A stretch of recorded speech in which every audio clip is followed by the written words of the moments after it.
Hello friends, இந்த வீடியோல income tax salary computation அதோட exemptions deductions பத்தி ஒரு outline பார்க்கலாம். இயர் எண்ட்னாலே salaried peoples எல்லாருக்கும் ஒரே confusion.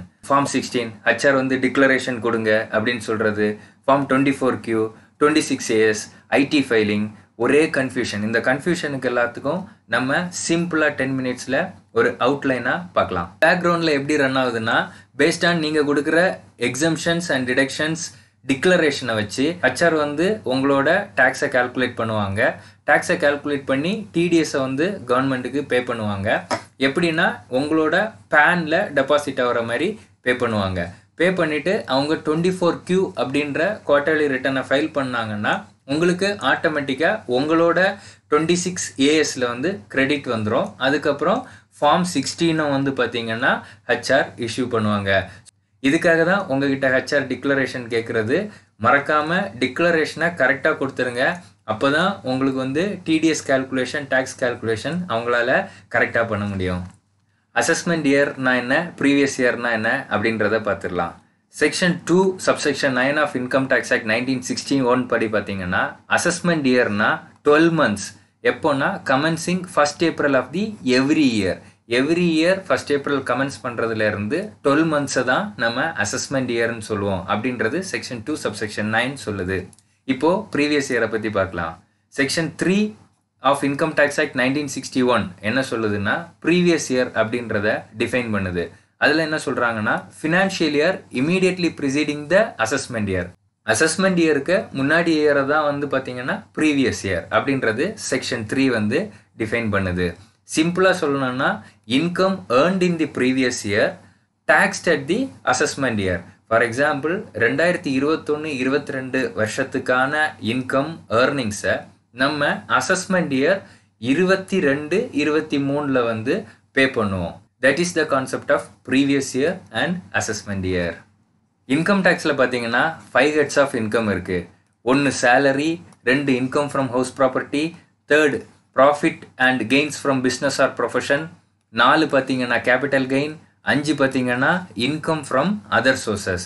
நம்ம இந்த வீடியோவில் only for salary income salary ஹெட்டை பார்க்க போகிறோம். அதில் சேலரிடு பர்சனுக்கு வர இன்கம் டேக்ஸ் எப்படி கால்குலேட் பண்ணணும் அப்படின்றது மட்டும் பார்க்க போகிறோம். பார்த்தீங்கன்னா இப்போது சேலரி கால்குலேஷனில் ஓல்டு ரிஜிம் நியூ ரிஜிம் அப்படின்றது 2 இருக்குது. ஃபஸ்ட்டு நம்ம ஓல்டு ரிஜிமில் பார்க்கலாம், அதுக்கப்புறம் நியூ ரிஜிம் கால்குலேஷனை பார்க்கலாம். ஏன்னா ஓல்டு ரிஜிமில் எக்ஸம்ஷன்ஸ் அண்ட் டிடக்ஷன்ஸ் உங்களால் அவைல் பண்ண முடியும், நியூ ரிஜிமில் எக்ஸம்ஷன்ஸ் அண்ட் டிடக்ஷன்ஸ் உங்களால் அவைல் பண்ண முடியாது. ஸோ நம்ம இப்போ பார்க்க போகிறது ஓல்டு ரிஜிம் சேலரி கால்குலேஷன்.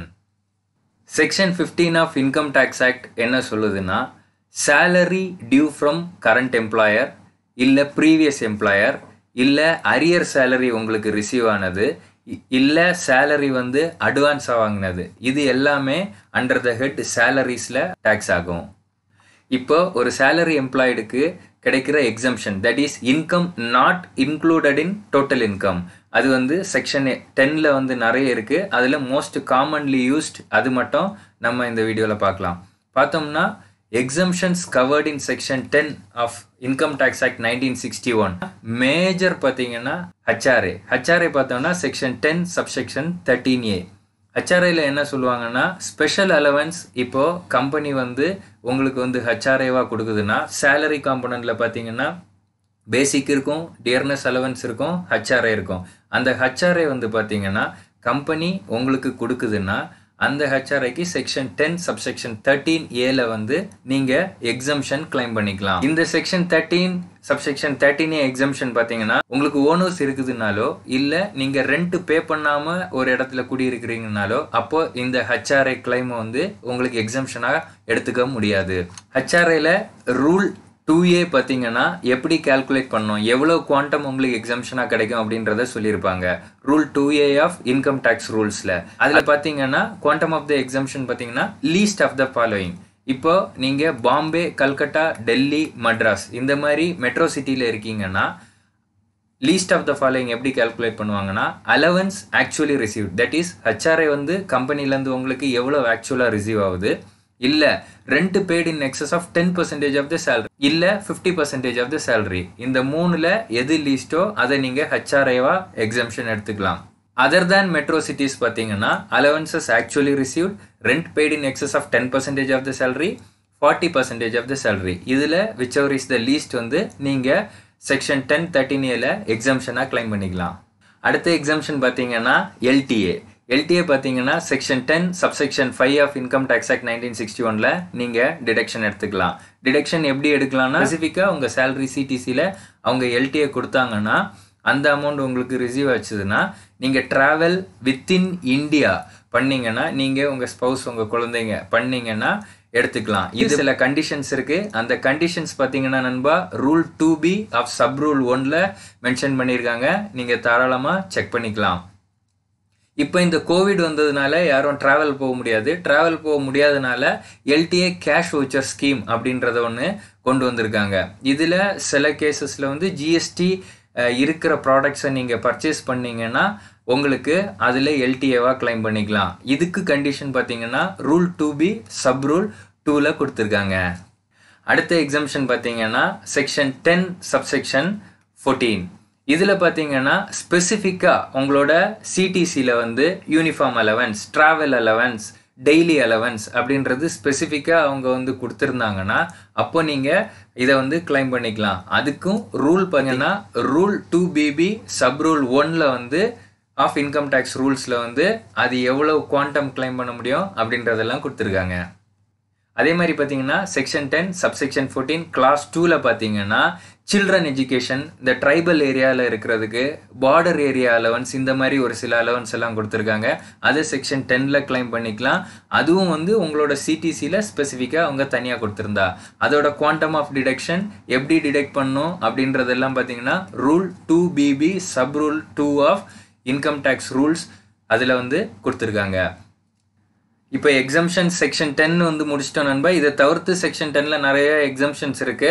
ஆனால் அது வந்து எல்லா கம்பெனிலையும் மேக்ஸிமம் கம்பெனியில் வந்து அது சிடிசியில் கவர் ஆகாது. ஸோ வந்து நான் முன்னாடியே சொன்னது மாதிரி அதெல்லாமே வந்து கவர் பண்ணல. ஸோ நம்ம வந்து இப்போ எக்ஸம்ஷன்ஸ் முடிஞ்சது, டிடக்ஷன்ஸை பார்க்கலாம். டிடக்ஷன் ஃப்ரம் சேலரி பார்த்தீங்கன்னா செக்ஷன் 16 ஐஏல பார்த்தீங்கன்னா ஸ்டாண்டர்ட் டிடக்ஷன் 50,000 வரைக்கும் கொடுக்குறாங்க. செக்ஷன் 16(3)ல பார்த்தீங்கன்னா டிடக்ஷன் எம்ப்ளாய்மெண்ட் டேக்ஸுக்கு இருக்கு. ஸோ இது ரெண்டு ஒரு டிடக்ஷன்.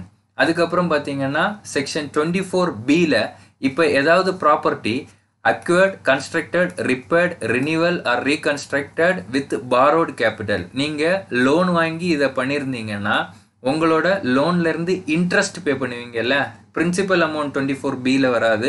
இன்ட்ரெஸ்ட் பே பண்ணுற அமௌண்ட் வந்து டிடக்ஷன் அப் டு 2 lakhs வரைக்கும் எடுத்துக்கலாம்.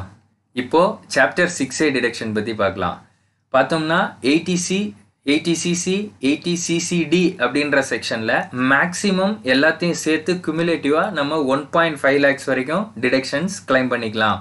அது என்னென்னன்றது பார்த்தோம்னா டெபாசிட்டட் இன் சுகன்யா சமிருதி அக்கௌண்ட், இந்த அக்கௌண்ட்டில் டெபாசிட் பண்ணிங்கன்னா அப் டு கேப் 1.5 lakhs வரைக்கும் எடுத்துக்கலாம். இல்லை equity linked saving scheme, that is nothing but mutual fund. Housing loan repayment 24(B)ல இன்ட்ரெஸ்ட் கவர் ஆயிருந்தது, இங்கே பார்த்தீங்கன்னா பிரின்சிபல் ரீபேமெண்ட் கவர் ஆகும். அப்புறம் பார்த்தீங்கன்னா எல்ஐசி போட்டிருந்தீங்கன்னா உங்களுக்கு சேலரியிலேருந்து டிடெக்ட் பண்ணுற பிஎஃப் கான்ட்ரிபியூஷன், இல்லை பேங்க்கில் 5 years எஃப்டி போட்டிருந்தீங்கன்னா, இல்லை உங்கள் பிள்ளைங்களுக்கு டியூஷன் ஃபீஸ் கட்டியிருந்தீங்கன்னா இதுக்கெல்லாம் வந்து பார்த்தீங்கன்னா மேக்ஸிமம் கேப் 1.5 lakhs அது வரைக்கும் நீங்கள் டிடக்ஷன் எடுத்துக்கலாம். Other than 80C, 80CC, 80CCD பார்த்தீங்கன்னா இன்னும் நிறைய சாப்டர் 6A டிடக்ஷன்ஸ் இருக்குது நண்பா. இதில் வந்து பார்த்தீங்கன்னா டைம் கன்ஸ்ட்ரைண்ட் ஆகிருக்கனால நம்ம ஒரு சில இதுக்கு தான் நான் லிமிட் சொல்கிறேன். மற்றதுக்கு வந்து பார்த்தீங்கன்னா நான் வந்து எவ்வளவு லிமிட் அப்படின்றத சொல்லலை. அது நீங்கள் வந்து ரெலவெண்ட் ரூல்ஸில் போயிட்டு ரெலவெண்ட் அந்த செக்ஷனில் போயிட்டு ரெஃபர் பண்ணிக்கோங்க. பார்த்தீங்கன்னா 80Dயில் வந்து மெடிக்கல் இன்சூரன்ஸ் ப்ரீமியம் எடுத்துக்கலாம். 80DDயில் வந்து மெடிக்கல் ட்ரீட்மெண்ட் ஆஃப் ஹேண்டிகேப் யாராவது இருந்தாங்கன்னா எடுத்துக்கலாம். 80DDBயில் medical treatment of specified diseases, அதில் வந்து கொடுத்துருப்பாங்க எய்ட்ஸ், அப்புறம் வந்து கேன்சர், இது மாதிரியான ஒரு சில டிசீசஸ் வந்து ஸ்பெசிஃபிக்கலி மென்ஷன் பண்ணியிருப்பாங்க. எதுலன்னு பார்த்தீங்கன்னா ரூல் 11DDயில் அதெல்லாம் வந்து நீங்கள் எடுத்துக்கலாம். அப்புறம் பார்த்தீங்கன்னா 80Eயில் interest on higher education loan, அது மாதிரி ஏதாவது லோன் வாங்கியிருந்தீங்கன்னா அந்த இன்ட்ரெஸ்ட்டை நீங்கள் வந்து டிடக்ஷனாக கிளைம் பண்ணிக்கலாம். அது உங்களுக்கு மட்டும் இல்லை, ஸ்பௌஸுக்கு வாங்கியிருந்தீங்கன்னா, சில்ட்ரனுக்கு வாங்கியிருந்தீங்கன்னா, இல்லை ஏதாவது ஸ்டூடெண்ட்டுக்கு நீங்கள் லீகல் ரெப்ரசன்டேட்டிவாக இருந்து அவங்களுக்காக லோன் வாங்கியிருக்கீங்கன்னா நீங்கள் அந்த இன்ட்ரெஸ்ட்டை கிளைம் பண்ணிக்கலாம். அப்புறம் பார்த்தீங்கன்னா 24Bல இன்ட்ரெஸ்ட் கிளைம் பண்ணுவீங்க இல்லையா, அந்த இன்ட்ரெஸ்ட்டுக்கு அடிஷ்னலாக 80E 80EEA இது வந்து லோன் வந்து நீங்கள் 16-17 வாங்கியிருந்தா 80EE 80EEA பார்த்தீங்கன்னா லோன் வந்து 19-20 20-21 வாங்கினா நீங்கள் அடிஷன் டு 24B வந்து இந்த டிடக்ஷனையும் எடுத்துக்கலாம். அப்புறம் பார்த்தீங்கன்னா 80G டொனேஷன் நீங்கள் கொடுத்தாலும் கிளைம் பண்ணிக்கலாம். ஒரு சில கேசஸுக்கு 50%, ஒரு சில கேசஸு 100% கிளைம் பண்ணிக்கலாம். அதே மாதிரி பார்த்தீங்கன்னா 80GGA செக்ஷனில் பார்த்தீங்கன்னா donation for specific research rural டெவலப்மெண்ட்டுக்கு டொனேஷன் கொடுத்துருந்தாலும் நீங்கள் கிளைம் பண்ணிக்கலாம். அதே மாதிரி செக்ஷன் 80GGCயில் கான்ட்ரிபியூஷன் டு பொலிட்டிக்கல் பார்ட்டிக்கு பண்ணிங்கன்னா கூட உங்களுக்கு டிடக்ஷன் இருக்குது. 80TTA நீங்கள் சேவிங்ஸ் பேங்க் அக்கௌண்ட்டில் வந்து அமௌண்ட் போட்டு வச்சுருக்கீங்க, அதுலேருந்து உங்களுக்கு இன்ட்ரெஸ்ட் இன்கம் வருது. அதுலேருந்து வர இன்ட்ரெஸ்ட் இன்கமுக்கு பார்த்தீங்கன்னா அப் டு 10,000 வரைக்கும் நீங்கள் டிடக்ஷன் கிளைம் பண்ணிக்கலாம். அந்த 10,000 வரைக்கும் நீங்கள் டேக்ஸ் கட்ட தேவையில்லை. அப்புறம் பார்த்தீங்கன்னா 80EEB இது பார்த்தீங்கன்னா எலக்ட்ரிக் வெஹிக்கிள் லோன் போட்டு வாங்கியிருந்தீங்கன்னா அதுக்கு வர இன்ட்ரெஸ்ட்டை அப் டு 1.5 lakhs வரைக்கும் நீங்கள் கிளைம் பண்ணிக்கலாம். 80U income of person with disable இந்த இன்கமுக்கும் நீங்கள் இதை வந்து டிடக்ஷன் கிளைம் பண்ணிக்கலாம். அஃப்கோர்ஸ் நண்பா, இதுக்கெல்லாம் வந்து கேப் இருக்குது, நான் ஆல்ரெடி சொல்லிட்டேன். நீங்கள் அந்த செக்ஷனையும் அந்த ரூலையும் வந்து தாராளமாக ரெஃபர் பண்ணிக்கலாம். இப்போ நியூ ரெஜிமுக்கு போகிறதுக்கு முன்னாடி 80G டொனேஷன் இப்போ கோவிடுக்காக PM கேர் ஃபண்டு கொடுத்தா 100% டிடக்ஷன் கொடுக்குறாங்க. ஆனால் அன்ஃபார்ச்சுனேட்லி பார்த்தீங்கன்னா மெடிக்கல் ட்ரீட்மெண்ட் 80DDBயில் ரூல் 11Dயில் வந்து பார்த்தீங்கன்னா COVID-19 அஃபெக்ட் ஆனவங்களுக்கு கவர் ஆகலை. இதில் சேட் பார்ட் பார்த்தீங்கன்னா நிறைய ஹாஸ்பிட்டல்ஸில் வந்து 1 lakh 1.5 lakhs வரைக்கும் சார்ஜ் பண்ணுறாங்க. ஸோ அந்த மெடிக்கல் ட்ரீட்மெண்ட்டை ஃபினான்ஸ் ஆக்ட் 2021 80DDBயில் கவர் பண்ணியிருந்தாங்கன்னா சேலரியில் டேக்ஸ் பே பண்ணுறவங்களுக்கு ரொம்பவே பெனிஃபிட்டாக இருந்திருக்கும். ஓகே நண்பா, இது வரைக்கும் நம்ம ஓல்டு ரிஜிம் இன்கம் டேக்ஸ் பார்த்தோம். இப்போ நியூ ரிஜிம் இன்கம் டேக்ஸ் பற்றி பார்க்கலாம். ஓல்டு ரிஜிம் நியூ ரிஜிம் பார்த்தீங்கன்னா பியூர்லி ஆப்ஷனல். நமக்கு எது பெஸ்ட்டு, நம்ம எதில் டேக்ஸ் கம்மியாக பே பண்ணுறோம் அப்படின்றத நம்ம ரெண்டு ரிஜிமில் கம்ப்யூட் பண்ணிவிட்டு நம்ம ஆப்ட் பண்ணிக்கலாம். இப்போ நம்ம டேக்ஸ் ரேட்ஸ் பார்த்துக்கலாம். ஓல்டு ரிஜிமில் பார்த்தீங்கன்னா 2.5 lakhs வரைக்கும் எக்ஸம்ட், இதுலேயும் நியூ ரிஜிம்லேயும் எக்ஸம்ட். ஓல்டில் பார்த்தீங்கன்னா 2.5 lakhs to 5 lakhs 5% டேக்ஸ், இதுலேயும் 5% டேக்ஸ். ஓல்டு ரிஜிமில் 5 lakh to 10 lakh வரைக்கும் 20%. நியூ ரிஜிமில் 5 lakh to 7.5 lakh வரைக்கும் 10% டேக்ஸ், 7.5 lakh to 10 lakh வரைக்கும் 15% டேக்ஸ். ஓல்டு ரிஜிமில் 10 lakh to 15 lakh வரைக்கும் 30%. நியூ ரிஜிமில் 10 lakhலேருந்து 12.5 lakh வரைக்கும் 20%, 12.5 lakhலேருந்து 15 lakh வரைக்கும் 25% டேக்ஸ் ப்ராக்கெட். ரெண்டுத்துலேயுமே சேம் நண்பா. இப்போ பார்த்தீங்கன்னா நியூ டேக்ஸ் ரேட்ஸ் வந்து கம்மியாக இருக்குது. ஆனால் நியூ டேக்ஸ் ரேட்ஸில் வந்து என்ன கேட்சுன்னு பார்த்தீங்கன்னா டிடக்ஷன்ஸ் நம்ம மேலே டிஸ்கஸ் பண்ணோம்ல, டிடக்ஷன்ஸ் அண்ட் எக்ஸம்ஷன்ஸ் இது வந்து நீங்கள் கிளைம் பண்ணிக்க முடியாது. மெயினாக பார்த்தீங்கன்னா சாப்டர் 6A வந்து உங்களுக்கு அந்த 80C 80D இந்த மாதிரியானது கிளைம் பண்ணிக்க முடியாது. அதே மாதிரி செக்ஷன் 24Bயில் நம்ம சொல்லியிருந்தோம் இன்ட்ரெஸ்ட், அது கிளைம் பண்ணிக்க முடியாது. அதே மாதிரி மேஜராக செக்ஷன் 10 5 LTA 13A HRA 14 ஒரு சில எக்ஸம்ஷன்ஸ் சொல்லியிருந்தோம். இது எதுவுமே கிளைம் பண்ண முடியாது. இது வந்து பார்த்தீங்கன்னா செக்ஷன் 115 BAC நியூ ரெஜிமில் கேட்ச் பார்த்தீங்கன்னா டேக்ஸ் ரேட் கம்மி, ஆனால் எக்ஸம்ஷன்ஸ் அண்ட் டிடக்ஷன்ஸை நம்ம விட்டு கொடுக்கணும்.